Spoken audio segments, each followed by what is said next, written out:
क्या हाल है आप सभी के। उम्मीद है आप ठीक ठाक होंगे, मस्त होंगे, बढ़िया होंगे, तंदुरुस्त होंगे।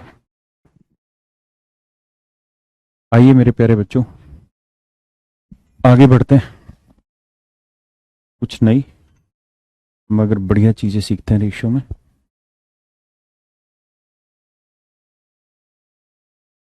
कल हमारी आखिरी में चर्चा चल रही थी इस सवाल के ऊपर, और मैंने कहा था मेरे बच्चों कि इस सवाल का घर से करके आना।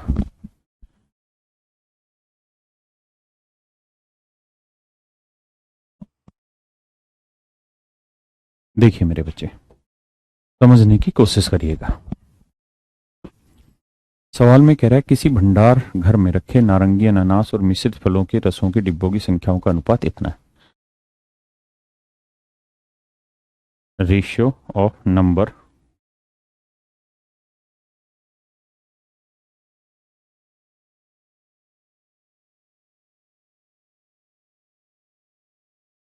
Of cans. किस किस चीज का? Orange, pineapple, orange, pineapple, pineapple और मिक्स फ्रूट।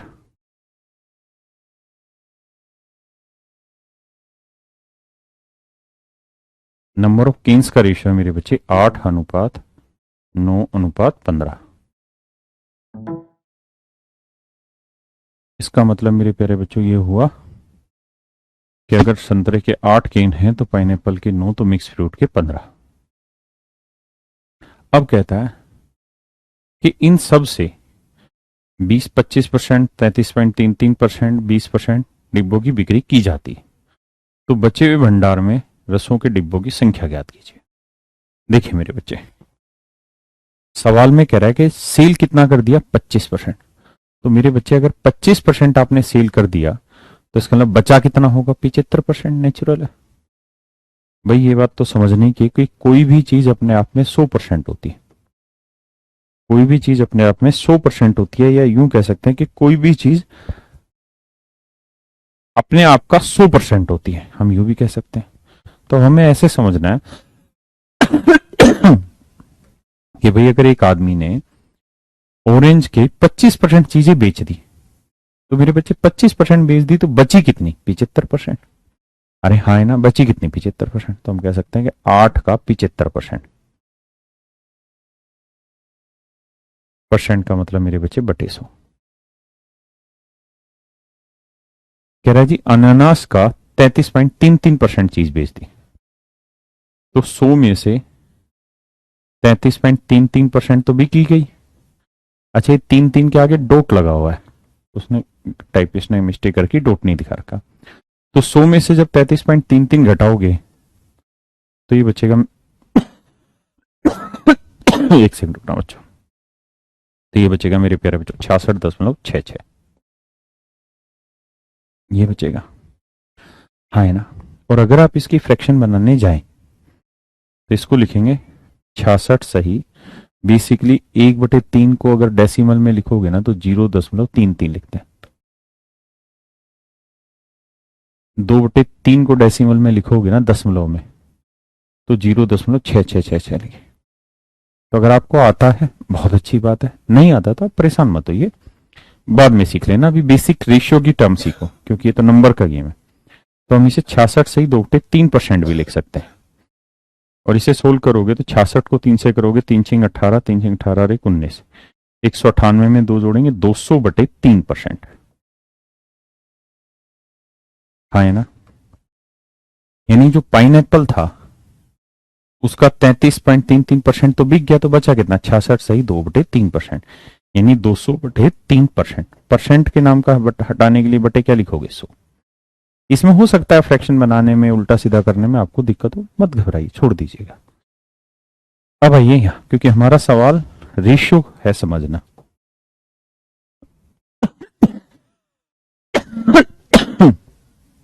और कहता मिक्स फ्रूट के 20% बिक गए। तो 20% अगर बिक गए तो 100 में से 20% बेच दोगे तो बचेगा कितना? 80%।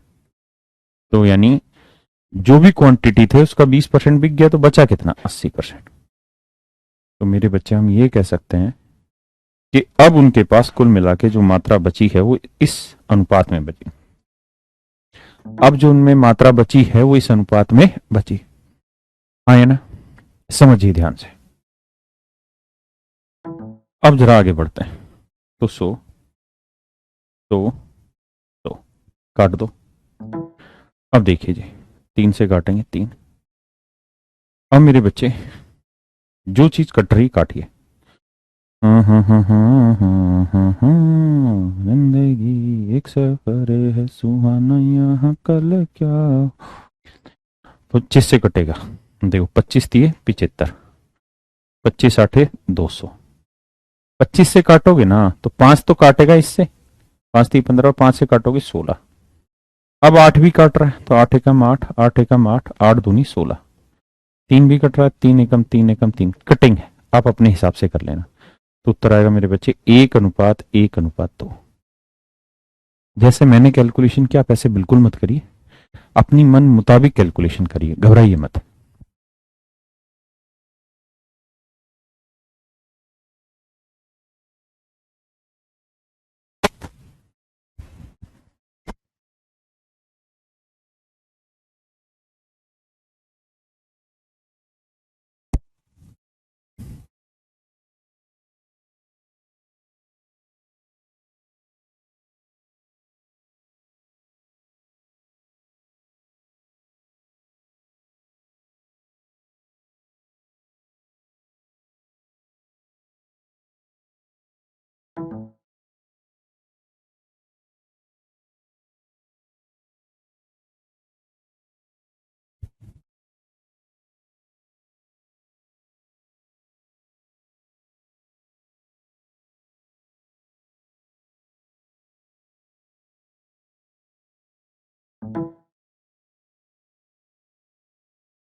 करिए मेरे बच्चे प्रयास।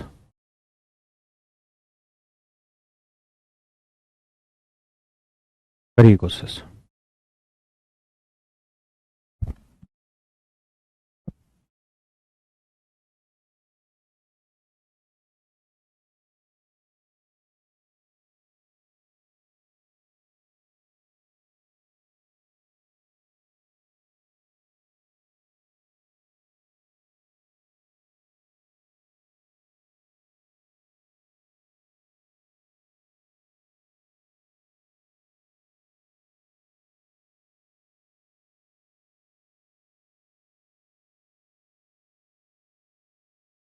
आ जाइए मेरे बच्चे।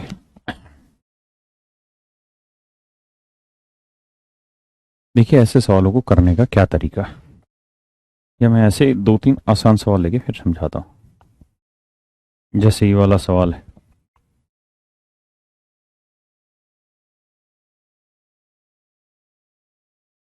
ये वाला सवाल है।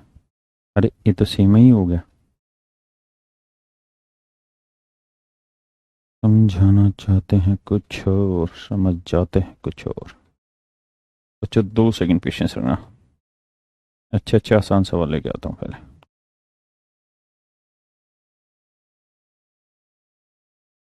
मारो गोली यार। मैं आपको ये कहूं कि भाई x/y is equal to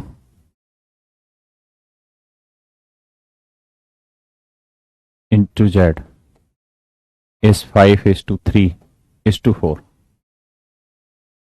So find me the ratio of x plus y upon z.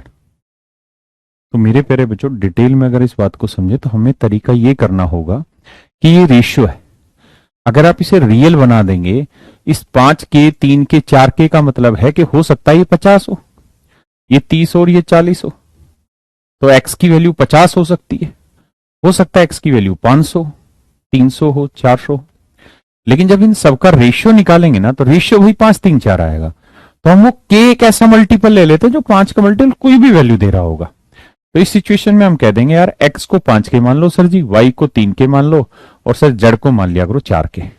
तो x की वैल्यू क्या है सर 5 के, y की वैल्यू क्या है सर 3 के, z की वैल्यू क्या है सर 4 के। तो 5 3 8 के बटे 4 के, इसे के काटा, 4 दूनी 8, तो मेरे प्यारे बच्चों मेरा आंसर आ गया कितना, 2। मेरे बच्चे आंसर कितना आ गया, 2। हाँ है ना, आप मेरी बात समझे है नहीं। अब एक चीज मुझे और भी बताइए, अगर इसी सवाल में मैं ये पूछ लेता आपसे X square plus Y square upon Z cube, और फिर पूछता कि भाई मुझे आप इसका उत्तर निकाल के बताइए क्या होगा,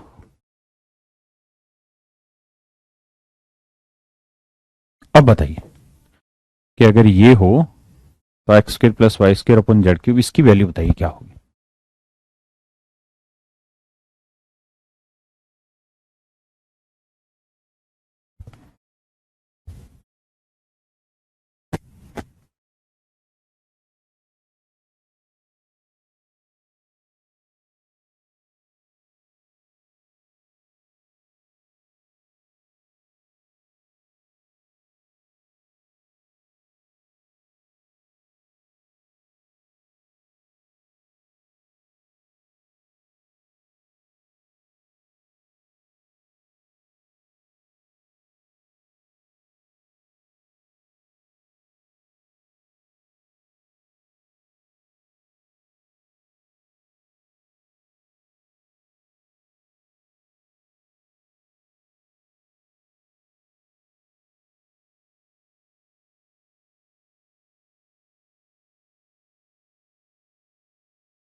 आइए मेरे बच्चे, अब आप देखेंगे इस सवाल का उत्तर आपसे नहीं निकलेगा। क्यों? क्योंकि आपने इसे 5 के 3 के और 4 के मान लिया। यहां करोगे तो 5 का वर्ग, भाई एक्स की वैल्यू 5 के वर्ग करोगे तो 25 के स्क्वायर, यहां वाई की वैल्यू लोगे 3 के का वर्ग करोगे 9 के स्क्वायर, जोड़ोगे ना तो 25 और 9 आएगा 34 के स्क्वायर, और नीचे जेड क्यूब, जेड क्या है 4 के, तो 4 के का क्यूब करोगे तो 64 के क्यूब। अब मेरे बच्चे होगा ये कि ये तो कट जाएगा, लेकिन ये उत्तर आ जाएगा 17/32 के, और इसका उत्तर आपसे निकलेगा नहीं। के की वैल्यू आप निकाल नहीं पाएंगे, क्योंकि के सवाल ने थोड़ी दे रखा है, के तो आपने माना है। तो हमेशा ध्यान ये भी रखना कि सवाल में जो डिग्री यहां होगी, यानी जो पावर यहां होगी वही पावर यहां पे भी होनी चाहिए। अगर यहां 2 है तो नीचे भी 2 होनी चाहिए, तभी सवाल निकलेगा। अदरवाइज सवाल का आंसर होगा कैन नॉट डिटरमाइन, डिटरमाइन के उत्तर ज्ञात नहीं किया जा सकता इस सवाल का। इस सवाल का उत्तर होगा मेरे प्यारे बच्चों, उत्तर ज्ञात नहीं किया जा सकता। क्यों? क्योंकि यहां डिग्री 3 है, यहां डिग्री 2। ये डिग्री क्या होती है ये सब आप पोलिनोमियल में पढ़ लेना बाद में, अभी मारो गोली उसके। अभी आते हैं सवाल पे। अब आइए इस पे। तो मेरे बच्चों हमको मिटाना है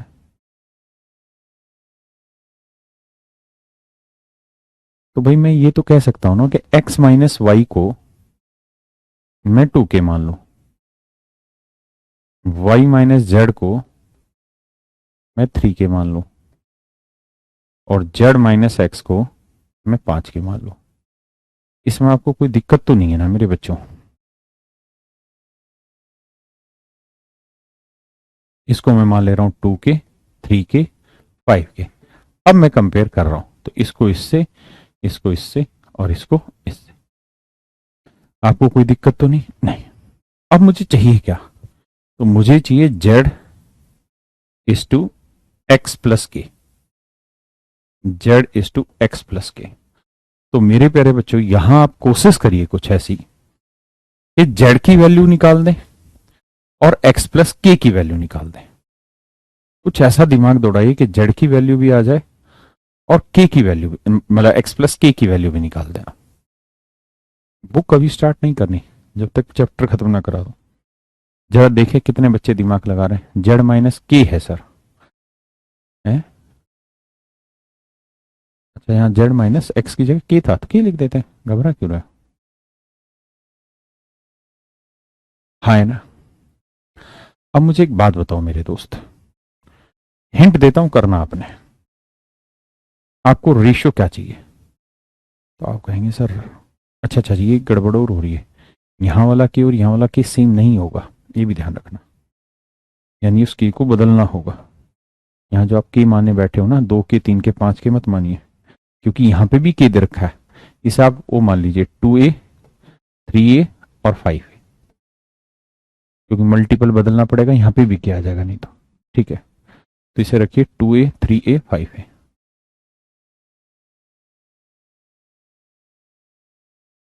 अब समझाइए मुझे मेरी बात, क्या कि मुझे चाहिए x प्लस के।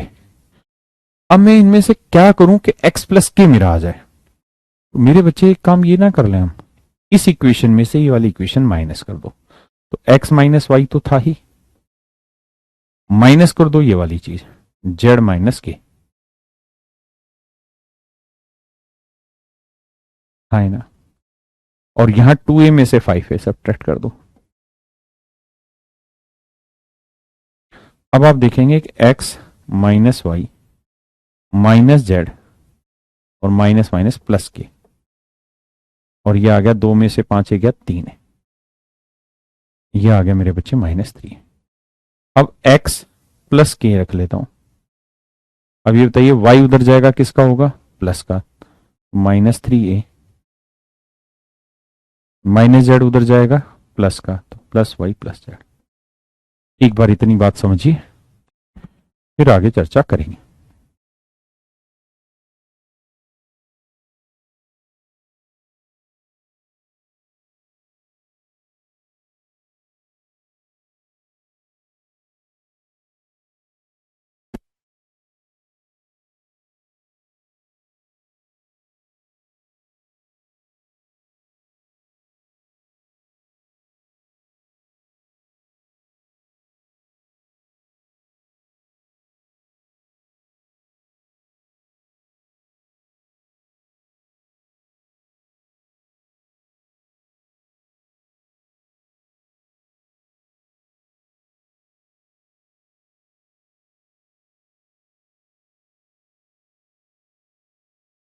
सोचिए सोचिए, करना आपने,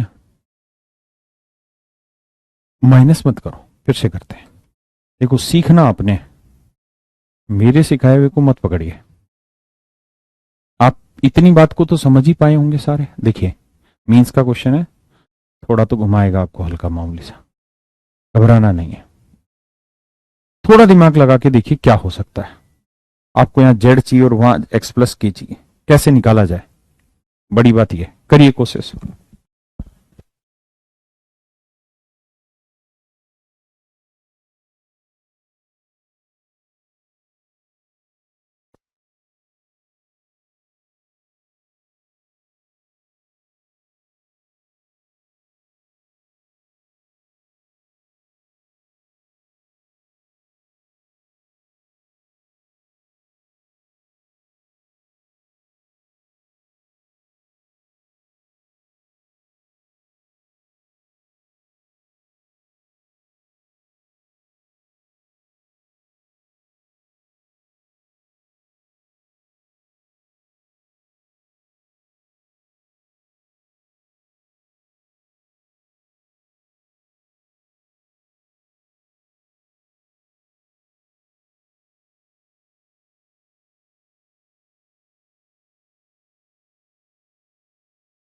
देखिए मेरे बच्चे, फिर से समझाता हूं। मेरे बच्चे सीखोगे तो करने से ही। एक बच्चा कह रहा है सर पहले और दूसरे को जोड़ लो, मैं सारे जो आप बोल रहे हो सारे एफर्ट करके दिखा रहा हूं ताकि आप उस प्रोसेस तक समझना सीखें। पहले दूसरे को जोड़ देंगे तो सर एक्स माइनस वाई से माइनस वाई कटा, बचा माइनस जेड। दो ए और तीन ए को जोड़ेंगे 5 ए। बताओ क्या हासिल हुआ? अरे एक बेसिक सी समझ की बात है यार, जिसमें दिमाग लगाना ही नहीं है। आपने देखा कि मुझे चाहिए एक्स प्लस के, यानी मुझे जो भी वैल्यू चाहिए वो एक्स प्लस के में तो चाहिए ही चाहिए, तभी मेरा उत्तर निकलेगा। हाँ है ना? वो ऐड कर 5 ए की जगह थर्ड रख दो, ऐसा कर सकते हो बिल्कुल, इसमें भी कोई आपत्ति नहीं। सोचिए, इन दोनों को बच्चा कह रहा है ऐड कर दो, कर देते हैं जी। वाई से वाई कटा, एक्स माइनस जेड, दो और तीन को जोड़ा 5 ए। बहुत सुंदर है। अब हम ये कर सकते हैं कि एक्स माइनस जेड, 5 ए की वैल्यू ये वाली रख देते हैं, जेड माइनस की। बहुत सुंदर, ब्रिलियंट। अब ये माइनस के अंदर लाएंगे इधर तो प्लस की आ जाएगा, माइनस जेड इधर आएगा तो प्लस का, तो जेड जमा जेड। तो आप देखेंगे कि एक्स प्लस के की जो, अरे रे रे रे क्यों गड़बड़ हो रहा है, एक्स प्लस के की जो वैल्यू आ रही है वो 2 जेड आ रही है। आप ऐसा भी सोच सकते हैं बिल्कुल। तो अब ये बताइए एक्स प्लस के की वैल्यू क्या आ गई? 2 जेड। और यहां क्या लिखा हुआ है? जेड। जेड से जेड काटोगे आंसर आ जाएगा 1:2। या फिर और बच्चों ने एक्सप्लेन किया, कई बच्चे कह रहे हैं कि सर पहले और तीसरे को जोड़ दो, दूसरा पुट कर दो। बड़े सारी ज्ञान दे रहे हैं बच्चे, करो, कोई बुराई नहीं है। बहुत सारे बच्चे कह रहे हैं कमेंट में कि सर करो क्या ना, इसमें से ये घटा दो, तीसरे में से दूसरा हटा दो, या तीसरे में से पहला हटा दो, इसमें से हटा दो। भाई जो जो चीजें तुम मुझे कह रहे हो मैं सारी कर लेता हूं, लेकिन करनी तुमने, इसमें से ये हटा लो। तो जेड माइनस के, ये माइनस करोगे तो माइनस एक्स, ये प्लस वाई, और 5 ए में से 2 ए घटाओगे क्या बचा? 3 ए। अब बच्चे क्या ज्ञान दे रहे हैं, कह रहे सर कुछ करने की जरूरत नहीं है। अरे ये क्या था? जेड माइनस के। ठीक है, अब कह रहे हैं कि इसे देखोगे सर तो z minus k minus x plus y. अब सर 3 ए की जगह ये वाली वैल्यू रख दो, y minus z. Y minus z रख दे रहे हैं जी। अब ऐसे करोगे अगर आप तो ये आएगा माइनस की माइनस एक्स। अब ये बताओ मेरे बच्चे, प्लस वाई उधर जाएगा किसका होगा? माइनस का, तो plus y minus y cut जाएगा। ये जेड उधर जाएगा किसका होगा? माइनस का, तो -2 जेड आ जाएगा।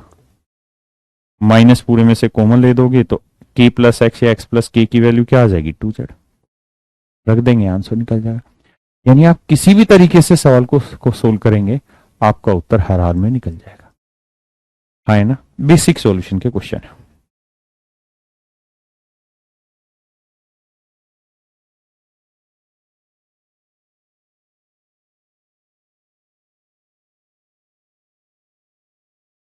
करिए मेरे बच्चे, बहुत ही खूबसूरत सवाल।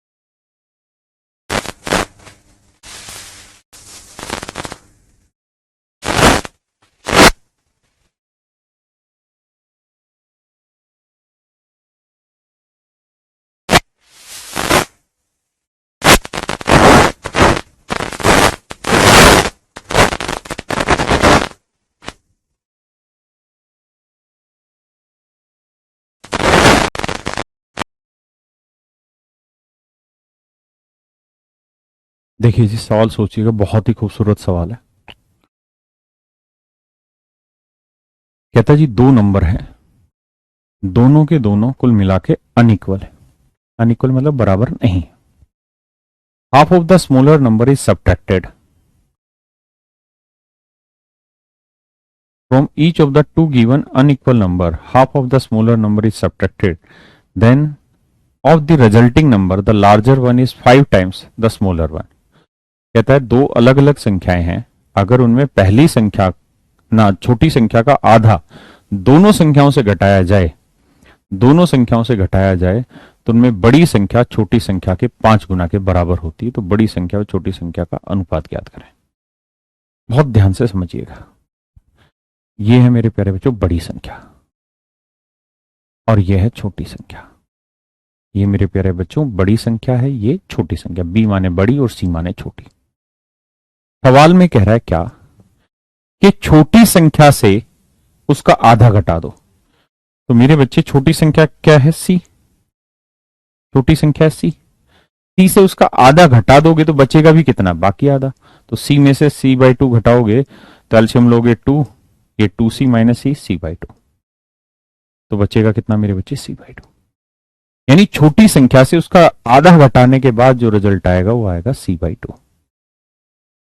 क्या आप सहमत हैं? आप कहेंगे बिल्कुल ठीक है। और बड़ी संख्या से भी छोटी संख्या का आधा घटा दो तो बड़ी संख्या हो जाएगी b माइनस सी बाई 2। भाई छोटी संख्या से भी हमने छोटी संख्या का आधा घटा दिया, यानी c में से सी बाई 2 घटा दिया तो ये बचा। और बड़ी संख्या से भी छोटी संख्या का आधा घटा दिया तो कह रहा अब जो रिजल्ट बना उनमें बड़ी संख्या छोटी संख्या की 5 गुना। कहता है जो बड़े वाली संख्या है छोटी संख्या के 5 गुने के बराबर है। मतलब अगर छोटी संख्या को 5 से गुना कर दें तो ये बड़ी संख्या के बराबर आ जाएगी। सोल्व करते हैं जी। b माइनस सी बाई 2, इसे करेंगे तो 5/2c। अब सबसे पहला काम क्या? फ्रैक्शन मिटाया करो, क्योंकि फ्रैक्शन स्लो करती है। तो क्या करो? 2 से सबको गुना कर दो। 2 से इसे करोगे 2b, इसे 2 से करोगे 2 से 2 कट के c, इसे 2 से करोगे 5 से, तो 2b माइनस सी उधर जाएगा प्लस का तो 6c, तो b अपॉन सी रेशियो लोगे तो 6/2, तो उत्तर आएगा 3:1। इसका मतलब बड़ी संख्या 3 होगी तो छोटी संख्या कितनी होगी? 1। बड़ी 3 तो छोटी 1। अब आराम से सोचिए, फिर आगे बढ़ेंगे, कोई जल्दबाजी नहीं।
आइए मेरे प्यारे बच्चों,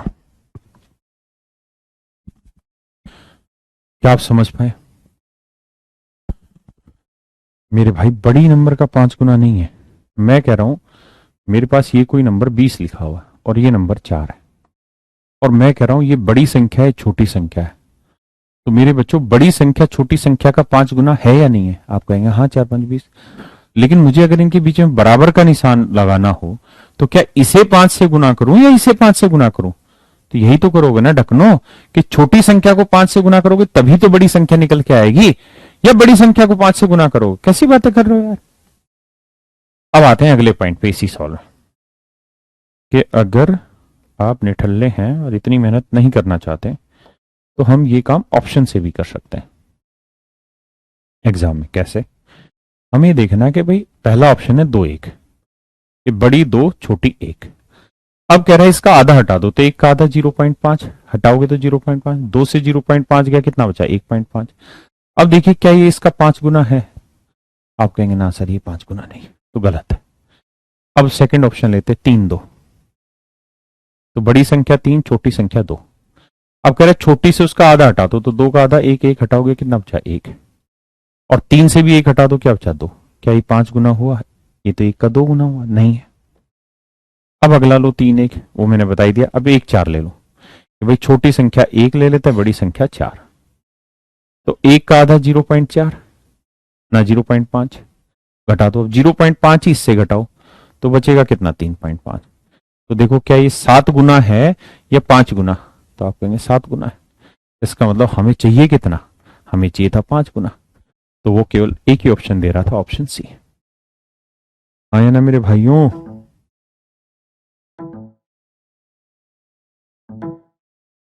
अरे ये सवाल छोड़ दिया मैंने बीच में। ये अच्छा, ये हो गया, ये मैंने करा दिया ना, ये वाला सवाल। Z/X+K, हाँ ये हो गया ना, अभी कराया था ना पीछे। ये कराया था, नहीं कराया? करा दिया।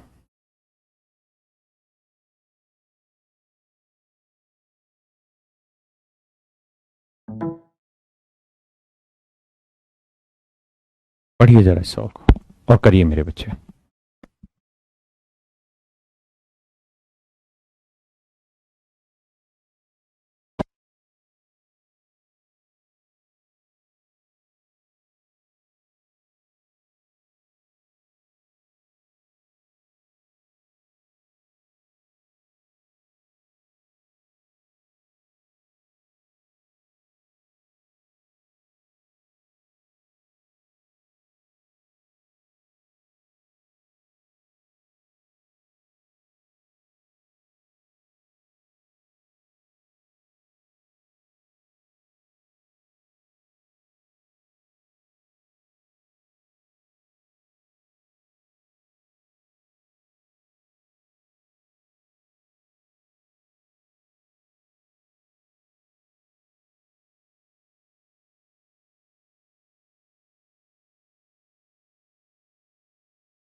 आइए मेरे बच्चे, देखिए यार, बहुत ही सुंदर क्वेश्चन है, बेसिक से समझने की कोशिश करना।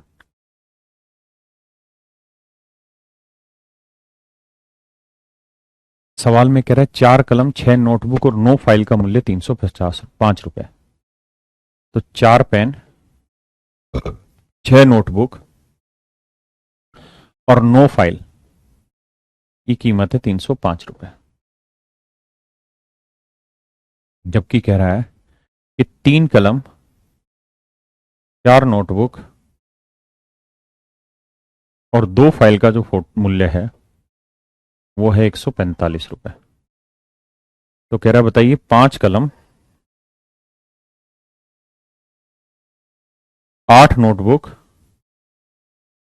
और 16 फाइल की कीमत क्या होगी। ये मेरे प्यारे बच्चों आपसे पूछा हुआ है। वैसे ये सवाल अलजेब्रा का है, लेकिन रेशियो में इस तरीके के सवाल बहुत बार पूछ लेता है। तो मेरे बच्चे, जब भी ऐसा सवाल होगा ना, तो ऐसे सवाल में हमेशा एक काम कर रखा होगा उसने, एक ट्रिक इस्तेमाल की होगी। इन आंकड़ों को घटाना, जोड़ना, सब इसी में घुमा रखा होगा पूरा सवाल। या तो जोड़ रखा होगा या घटा रखा होगा, कुछ ना कुछ यही सेटिंग घुमाई होगी उसने। कैसे? अगर मेरे बच्चे में पहली डाटा में से, मतलब पहली इक्वेशन में से दूसरी इक्वेशन माइनस कर दूं, तो ये बताओ 4 में से 3 गया, कितना बचा? 1 पी। 6 में 4 गया, कितना आया? 2 पी, 2 एन। और 9 में 2 गया, 7 एफ। भाई घटा दिया। और 305 से 145 गया तो 160। आप कहेंगे हाँ सर, मान ली बात। अब मेरे बच्चों, पहली इक्वेशन और रिजल्टेंट इक्वेशन को जोड़ दो। जोड़ोगे तो 4 पी और 1 पी कितना हो गया? 5 पी। 6 और 2 कितना हो गया? 8 एन। 9 और 7 कितना हो गया? 16। और 305 और 160 को जोड़ोगे तो मेरे बच्चे ये आ जाएगा 465। That is your answer my dear. 465 is your right answer. मेरे प्यारे बच्चों, 465 आपका सही उत्तर होगा। आप कहें और भी तरीके हैं? बिल्कुल तरीके हैं, आपको समझने पड़ेंगे। जैसे कोमल ने कहा कि पहले वाली को 2 से मल्टीप्लाई करो, फिर सेकंड से को सब्ट्रैक्ट कर दो, आंसर आ जाएगा। ऐसे आपको नई नई चीजें तलाशनी पड़ेंगी। देखो, बिल्कुल ठीक बताया लड़की ने। कह रहा पहले वाली को 2 से गुना करके सेकंड सब्ट्रैक्ट कर दो। 4 को 2 से गुना किया, 8। 8 में से 3 गया, 5। 6 को 2 से गुना किया, 12। 12 में से 4 गया, 8। 9 को 2 से गुना किया, 18। 18 में से 2 गया, 16। इसको 2 से गुना करके 160 घटा दो, उत्तर आ जाएगा 465। बहुत सुंदर बताया मेरे बच्चे। हमें कैसे पता चलेगा? जैसे वो पीछे वाले में एक्स प्लस के निकलवाया था, भाई सोल्व करोगे तभी तो पता चलेगा एक्स प्लस के कैसे आया था।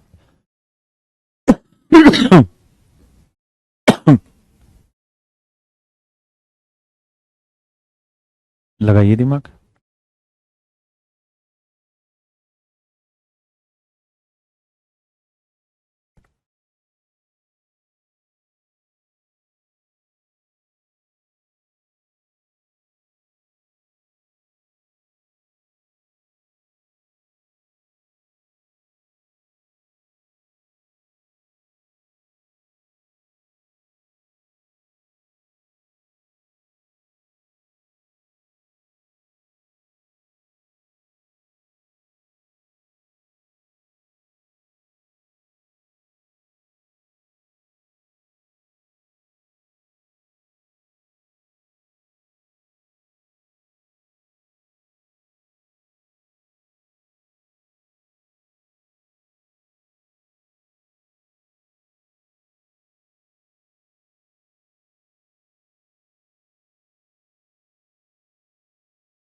आइए मेरे बच्चे, बहुत सुंदर क्वेश्चन। तो थोड़ा नीचे करो। अच्छा, उस पर अड़ रहा होगा, समझ गया मैं तुम्हारी बात।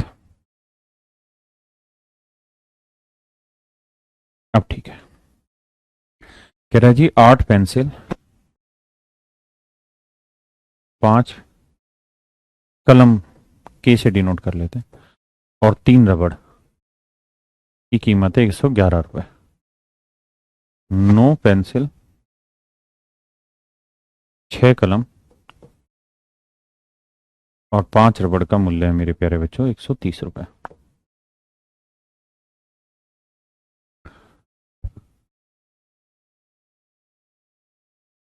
सोलह पेंसिल,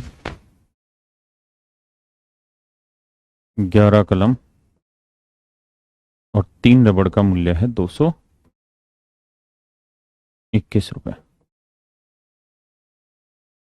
तो पूछ रहा है 39 पेंसिल, 26 कलम, यार ये 3 इक्वेशन दे दिए तो सोल्व करनी पड़ेगी, और 13 रबड़ का मूल्य क्या होगा। देखना 130, 111, 221। इन्हीं क्वेश्चंस को नोट नहीं करना, बस सोल्व करना है।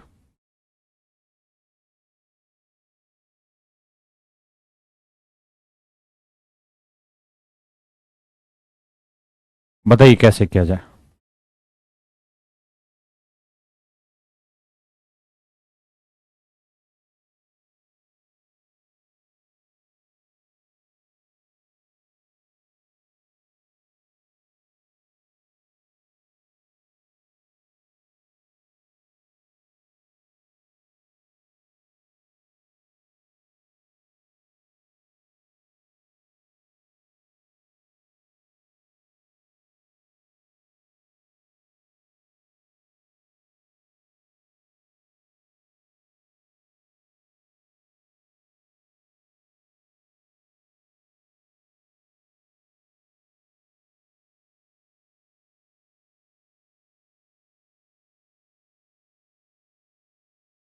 बच्चे इसको छोड़ दो क्योंकि वो 2 में लगाता है, यहाँ 3 आ गया। 3 में तो ये बाकायदा सोल्व होगा, ये पूरा प्रॉपर एल्जेब्रा की तरह जाएगा, मतलब जल्दी हो जाएगा पर एल्जेब्रा की तरह जाएगा।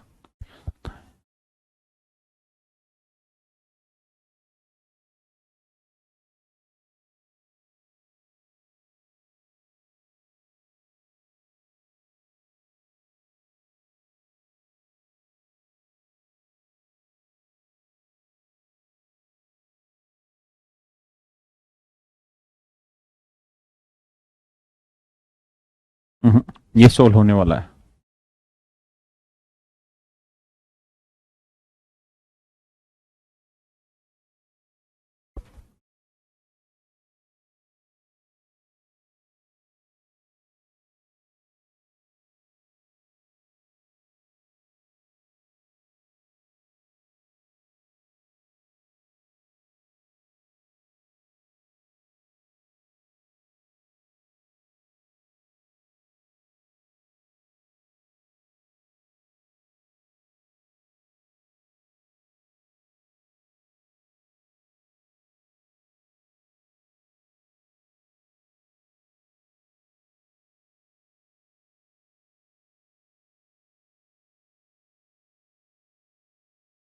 वेरी गुड, करिए करिए करिए।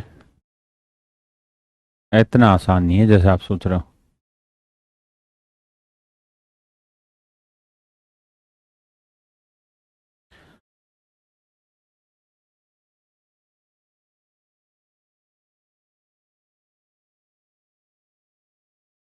आओ देखो ध्यान से, मैं इसे अलजेब्रा में भी सिखाऊंगा एक बार, आप घबराना मत। देखिए ध्यान से, एक बार तीनों को जोड़ के दिखाते हैं, बस जोड़ के बताइए। 8 और 9 17 और 16 कितना हुआ मेरे बच्चे? 33। 33, सॉरी 33 भी। इन दोनों को जोड़िए, 6 5 11 और 11 22 के। इन दोनों को जोड़िए, 3 5 8 और 3 11 आर। और इन सबको जोड़ोगे तो 1 और 1 2, 1 और 3 4 और 2 6, 2 और 1 3 और 1 4। अब हमें देखना है कि हमसे पूछा क्या हुआ है। अच्छा, इसमें हम चाहें तो 11 कॉमन भी ले सकते हैं। तो 3p, 11 दूनी 22, 2 के जमा 1r, और यहां से 11 चौक 44, 11 दूनी 22। हाँ है ना। अब मेरे बच्चों, ये एक रिजल्ट हमारे पास यहां से और निकल के आ गया। अब अगर आप ध्यान से देखेंगे तो यहां कुछ नहीं कर रखा है, इसने इसको 13 से मल्टीप्लाई किया हुआ है। इसको 13 से करेंगे, 13 थी 39p, 13 दूनी 26 की, 13r, और मेरे बच्चे 42 को 13 दूनी 26, 13 चौक 52 और 2 54, 546 मेरा आंसर होगा, बी ऑप्शन। बट इसको आप छोड़ दीजिए, कारण क्या है कि इसमें तीसरी इक्वेशन दे दी, और जब एलजेब्रा का नियम है, जब मैं पढ़ाऊंगा तब सिखाऊंगा कि अगर किसी सवाल में दो वेरिएबल हैं और दो ही इक्वेशन है तो वो सोल्व करने होते हैं। अगर तीन वेरिएबल हैं और तीन इक्वेशन है तो सोल्व होकर एक एक वेरिएबल की वैल्यू निकल जाएगी। लेकिन तब होता है वैल्यू मतलब पुट अप करने में जब तीन वेरिएबल हो इक्वेशन में और इक्वेशन दो हो, तब हम ये गठजोड़ करते हैं। बट आप घबराइए मत, ये सवाल गलती से इसमें पुट हो गया। अब आगे आते हैं।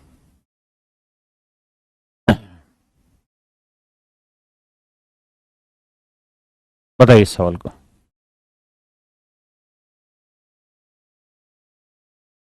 और भी बड़े सारे तरीके होंगे, आप लोग ट्राई कर रहे हैं, बहुत अच्छी चीज है।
Oh sorry sorry sorry sorry sorry, आवाज चलेगी। मेरे प्यारे बच्चों, सवाल में कह रहा है फिल्म में की टिकट की कीमत 9:10 के अनुपात में बढ़ी थी। यानी पहले टिकट का किराया 9 होता था तो अब हो गया 10। हाँ है ना।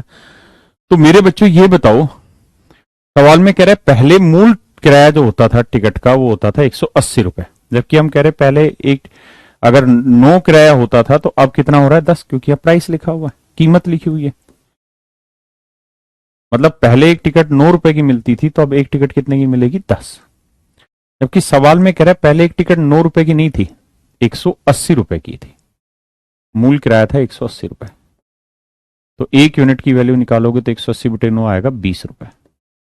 अब मेरे प्यारे बच्चों मुझे एक बात बताइए, अगर पहले एक टिकट आप 9 रुपए की खरीद बेच रहे थे तो अब एक टिकट कितने की बेचोगे, 10 की। या पहले एक टिकट 9 रुपए की पड़ती थी तो अब एक टिकट कितने की पड़ रही है, 10 रुपए। तो हर टिकट पे कितने यूनिट एक्स्ट्रा खर्च करना पड़ रहा है, एक यूनिट एक्स्ट्रा खर्च करना पड़ रहा है ना। कितने टिकट पे, हर एक टिकट पे। और कितना यूनिट, एक यूनिट, और एक यूनिट की वैल्यू हमने निकाल दी कितनी है, 20 रुपए। तो हम ये कह सकते हैं सर एक टिकट पे 20 रुपए अब हमें फालतू खर्च करना पड़ रहा है।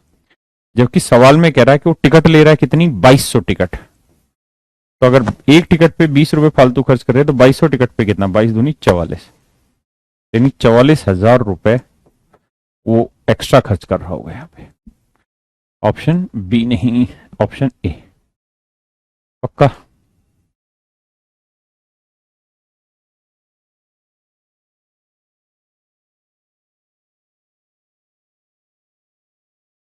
बताइए।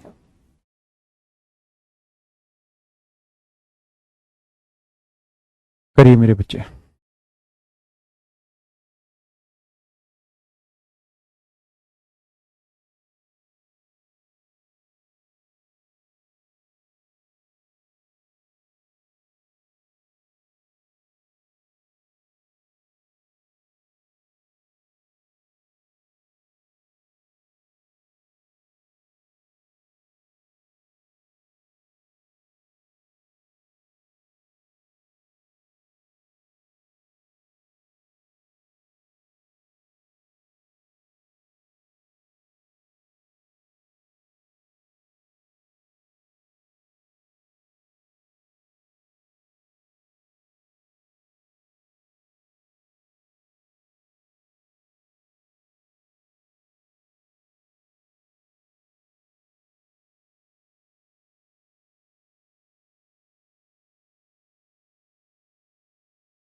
सबकी कमेंट आ रही भाई, कमेंट देखने के लिए थोड़ी पढ़ आ रहे हो यार। बहुत ही खूबसूरत और गजब सवाल है।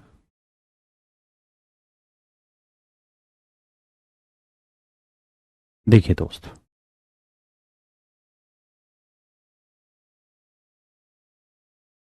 सवाल में कह रहे हैं ए और बी के वेतन के योग और उनके वेतन के अंतर का अनुपात है 11:1।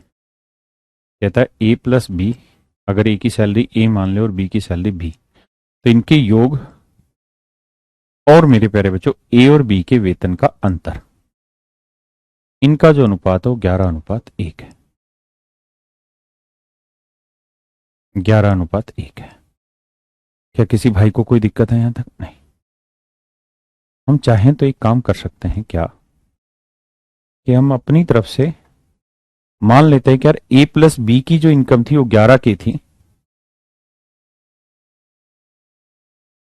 जबकि ए माइनस बी की इनकम थी 1 के। तो अब एक बात बताइए, ए प्लस बी 11 के हैं और ए माइनस बी 1 के हैं, तो मेरे प्यारे बच्चों सोल्व करके क्या हम ए और बी की वैल्यू निकाल सकते हैं? तो आपका आंसर होगा, निकल जाएगी सर। कैसे? बी से बी कट जाएगा, ए और एक 2a, 11 और एक 12 के, तो 2a बराबर 12 के, तो ए की वैल्यू आ जाएगी, 2 से भाग देंगे तो 6 के। ऐसे ही मेरे बच्चे बी की वैल्यू निकालोगे तो आएगी 5 के। ये किसी भी क्वेश्चन में रख देना 5 के। अब आते हैं नेक्स्ट स्टेप पे। अगले स्टेप में कह रहा है क्या भैया, कहता है बी और सी बी और सी, यहां उसने कहा ए और बी के वेतन के योग और उनके वेतन के अंतर का अनुपात इतना है। अब नेक्स्ट में दावा कर रहा है बी और सी के वेतन के योग और उनके वेतन का अंतर, यानी बी प्लस सी और बी माइनस सी का अनुपात भी 11:1 है।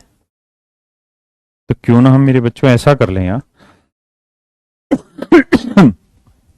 इसे कुछ और मान लेते हैं, 11a 1a मान लेते हैं। एक्चुअल कोई तो कोई मल्टीपल लेना ही था। तो जब आप इसे सोल्व करोगे तो आप देखेंगे कि b प्लस सी की वैल्यू कितनी आ गई, 11a, और मेरे बच्चे b माइनस सी की वैल्यू कितनी आ गई, तो 1a। जब इन्हें सोल्व करने जाओगे तो b की वैल्यू c से c कट के आ जाएगा 6a, कैलकुलेट करके देखना, और 6 से जब यहां रखोगे तो c की वैल्यू आ जाएगी 5। हाँ है ना? किसी भाई को दिक्कत? नहीं। पहले इतनी बात सुनो।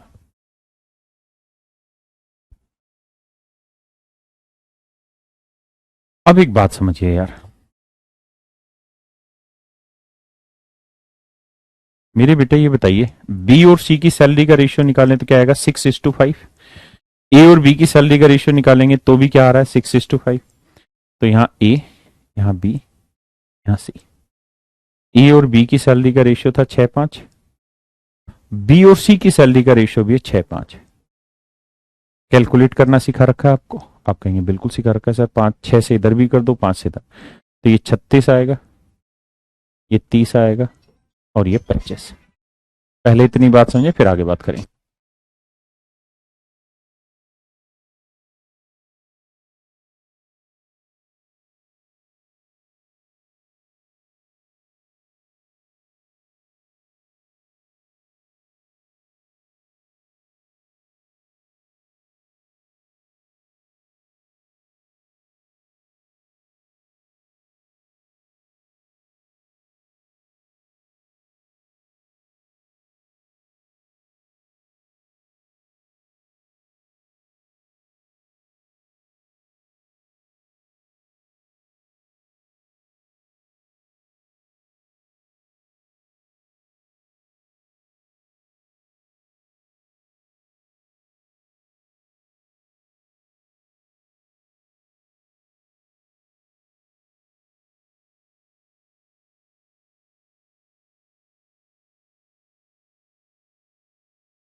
आइए मेरे बच्चे, अब आगे सवाल में क्या कह रहा है उस पर चर्चा करते हैं।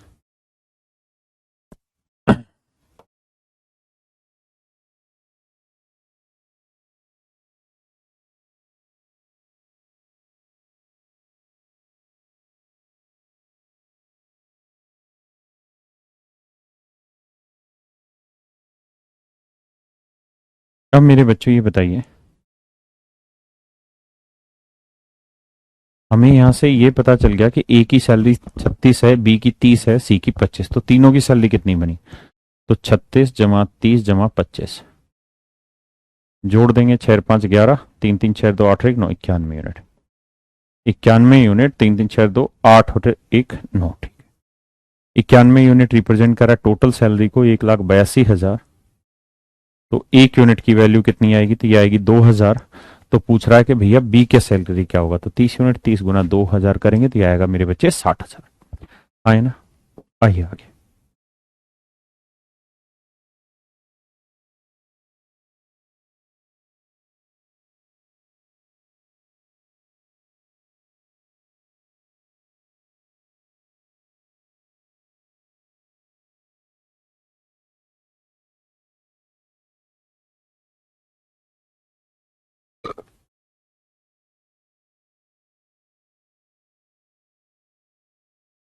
करिए मेरे बच्चे।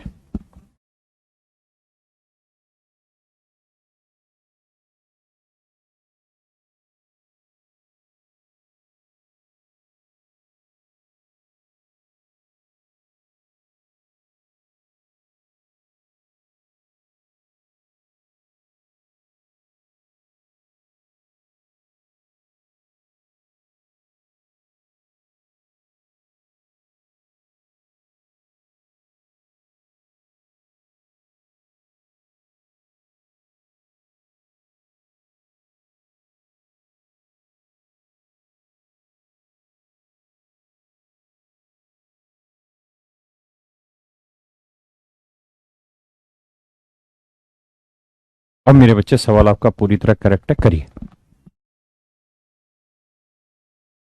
अरे कमेंट बंद।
देखिए दोस्तों,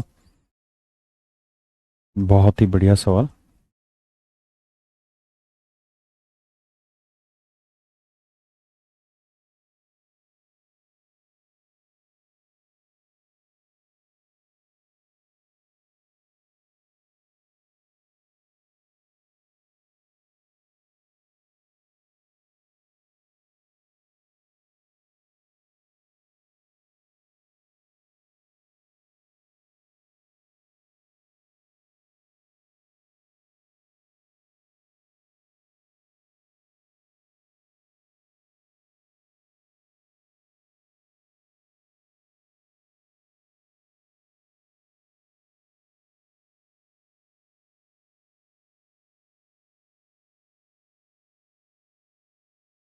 आइए मेरे बच्चे,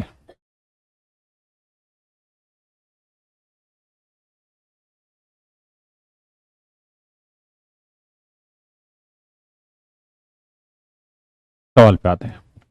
कहता है 46,800 रुपए की राशि को ए बी सी और डी में इस प्रकार बांटा गया कि ए और डी के संयुक्त हिस्से का कहता है ए और डी का संयुक्त हिस्से का बी और सी के संयुक्त हिस्से के साथ जो अनुपात है,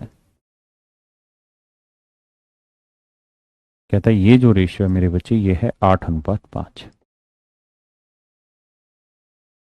इसका मतलब मेरे प्यारे बच्चों, ए के पास अगर 8 है, ए प्लस डी के पास 8 रुपए हैं, तो बी प्लस सी के पास है 5 रुपए। अब आगे कह रहा है बी के हिस्से का सी के हिस्से से अनुपात, कहता बी का हिस्से का सी के हिस्से के साथ अनुपात जो दे रखा है, सी के साथ जो अनुपात दे रखा है वो 5:4। कहता जी ये जो रेशियो है ये 5:4। कहता ए को मिले हैं 18,400 रुपए, ए को 18,400 रुपए मिले। ए और बी के हिस्सों के बीच का अंतर ज्ञात करें कितना है। सी और डी के बीच के हिस्सों का अंतर वाई है। कितना है मेरे बच्चे? वाई है। और एक्स माइनस वाई के बीच की बात बतानी है। अब जरा देखते हैं धीरे धीरे करके क्या कहानी कहा है। A sum of rupees this is divided among A, B, C, D in such a way that the ratio of the combined share of A plus D to the combined share of B plus C is 8:5। मेरे बच्चों अब एक बात बताओ, अगर इन चारों का total हिस्सा निकालें तो ए बी सी डी चारों का टोटल हिस्सा हो 8, 5, 13 यूनिट। हाँ है ना? और 13 यूनिट रिप्रेजेंट कर रहा है टोटल हिस्से को, और टोटल हिस्सा है कितना? 46,800 रुपए। हाँ है ना? आप कहेंगे बिल्कुल ठीक है सर, तो एक यूनिट की वैल्यू 13×3 = 39। हाँ सर, 13×6 = 78। जी सर, 3600 रुपए। तो मैं कहूं कि बी प्लस सी का टोटल हिस्सा कितना हुआ? तो 5 यूनिट, 5 × 3600 यानी 18,000। और मेरे बच्चे अगर मैं आपसे ये पूछ लूं कि ए प्लस डी का हिस्सा कितना है? 8 यूनिट, तो एक यूनिट 3600, तो 8 × 3600 करोगे तो 8×6 = 48, 8×3 = 24 और 4 = 28, 228। इतना रुपए। यानी अगर सवाल में आपसे ये पूछा जाए कि भाई कुल मिला के ये बता दो कि ए ने कितने कमा, ए प्लस डी की इनकम कितनी, तो आप कहेंगे सर ए प्लस डी की जो इनकम है ना वो है 28,800 रुपए, और बी प्लस सी की जो इनकम है ना वो है सर 18,000 रुपए। पहले तो इस पॉइंट पे आ जाइए जहां पर एक सेकंड भी सोचने की जरूरत नहीं।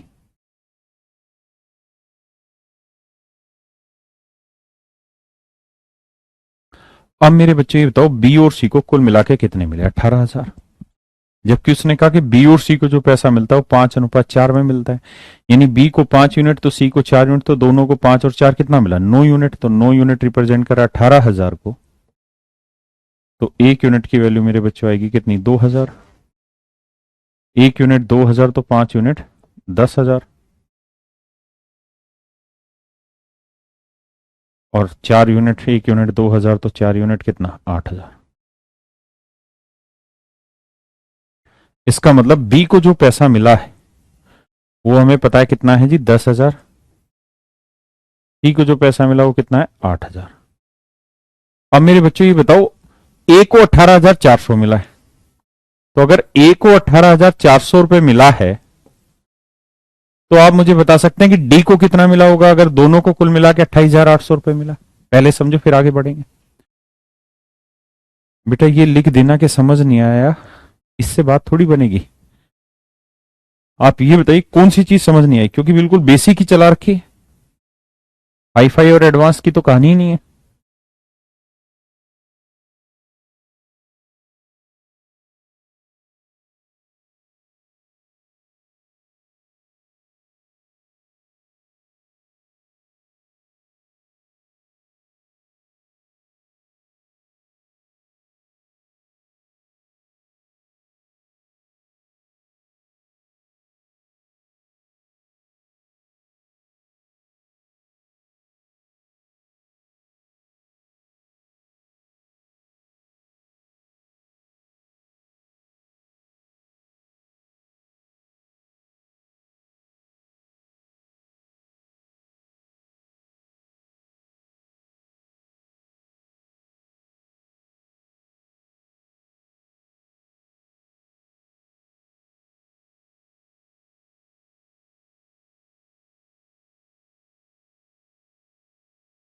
आइए मेरे बच्चे, अब ये बताइए 28,800 रुपए में से 28,800 रुपए में से ए को कितना मिल गया? 18,400। तो बचा कितना? 10,400। तो 10,400 रुपये किसे मिला होगा? तो सवाल में आप कहेंगे सर 10,400 मिला होगा किसे? डी को। अब सवाल में कह रहा है ए और बी के हिस्सों के बीच का अंतर। तो बेटा ए के और बी के बीच के हिस्सों का अंतर निकालेंगे तो 18,400 और 10,000 के बीच का डिफरेंस कितना आएगा? 8,400।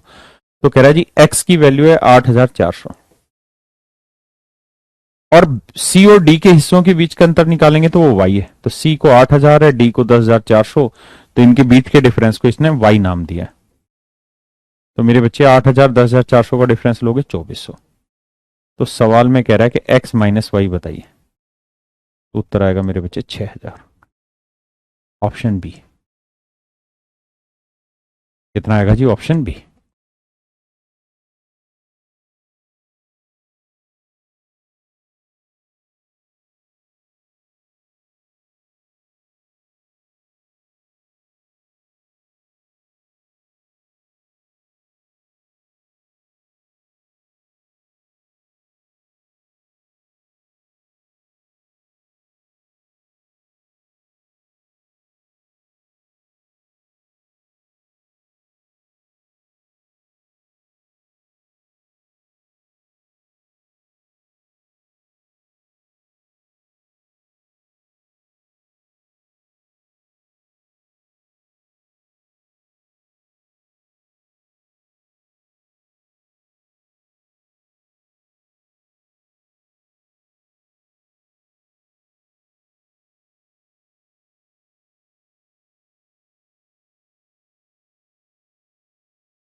बताइए जी।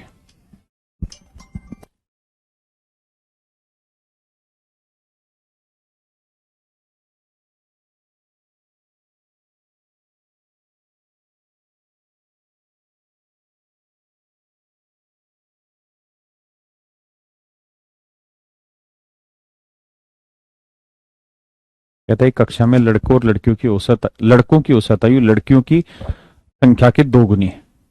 50 छात्रों वाली कक्षा है, 50 बच्चे हैं भाई। उसमें लड़के और लड़कियों का रेशियो जो दे रखा है वो 4:1 है। तो टोटल बच्चे 4 और 1 5 यूनिट हुए। 5 यूनिट रिप्रेजेंट कर रहा है 50 को, तो 1 यूनिट की वैल्यू 10। तो लड़के हो गए 4 यूनिट 40 और लड़कियां हो गई जी 10। किसी भाई को दिक्कत है? नहीं। अब सवाल में ये बताइए क्या कह रहा है? कक्षा में लड़कों की औसत आयु, कहता है लड़कों की औसत आयु जो है वो लड़कियों की संख्या के, तो लड़कियों की संख्या कितनी है? 10। भाई लड़कियां कितनी? 10। इसका 2 गुना है। कहता है लड़कों की औसत आयु लड़कियों की संख्या के 2 गुने के बराबर है। तो लड़कियों की संख्या 10, 10 को 2 से गुना करेंगे 20। यानी मैं ये कह सकता हूं कि लड़कों की औसत आयु 20 साल प्रति छात्र है। अब जिसने औसत नहीं पढ़ा वो शायद नहीं कर पाएगा इसको समझना। मेरे बच्चे 20 साल प्रति छात्र है, तो एवरेज का मतलब होता है कि भाई एक बच्चे की औसत आयु है 20 साल। तो बच्चे कितने हैं जी? लड़के कितने हैं? 40। तो भाई एक लड़के की औसत 20 साल है, तो 40 लड़कों कितनी होगी? 800। तो ये मेरा आंसर आ गया। यानी 40 लड़कों की टोटल एज हो गई 800। तो आज इतना ही रखते हैं मेरे बच्चे, बाकी कल मिलते हैं। Thank you very much. Have a nice day to everyone.